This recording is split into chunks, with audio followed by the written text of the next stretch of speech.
Hi there! Today we will be making rhubarb sauce using the microwave. So this is a quicker alternative to the stovetop method if you do not have a stove or are short on time. Now rhubarb, the star of our recipe, is actually a stalk vegetable, although it is eaten like a fruit. So once it's cooked, because you cannot eat it raw, it has a tangy, kind of sweet flavor, and it goes great in desserts and sweet applications. It is also very nutritious, it's high in fiber, loaded with antioxidants, and is a great source of vitamin K.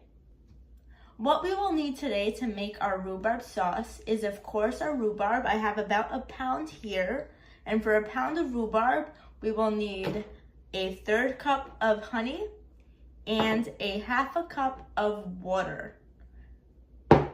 The tools we will need is a cutting board, a sharp chef's knife, and a microwave safe bowl, and of course your microwave. So let's get started. Now first, of course, we want to reserve a stalk or two of the rhubarb for your students to explore. So we will put that on the side.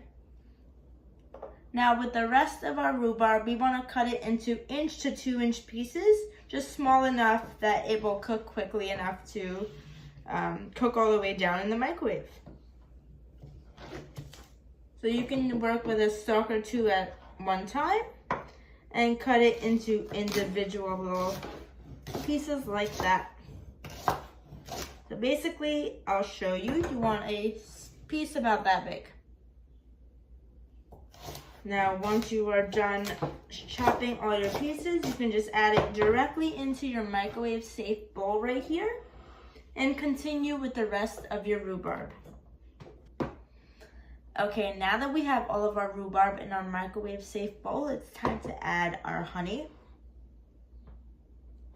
and our water. So again, that's a 1/3 cup of honey and about a 1/2 cup of water. Just enough to cover most of the rhubarb and create a nice, somewhat loose sauce. Now with the rhubarb, you can also choose to use frozen rhubarb if you cannot find fresh, and just thaw it out beforehand. So now we're gonna pop this in the microwave for about 3 minutes, uncovered, and then check for tenderness, and then add extra time if needed.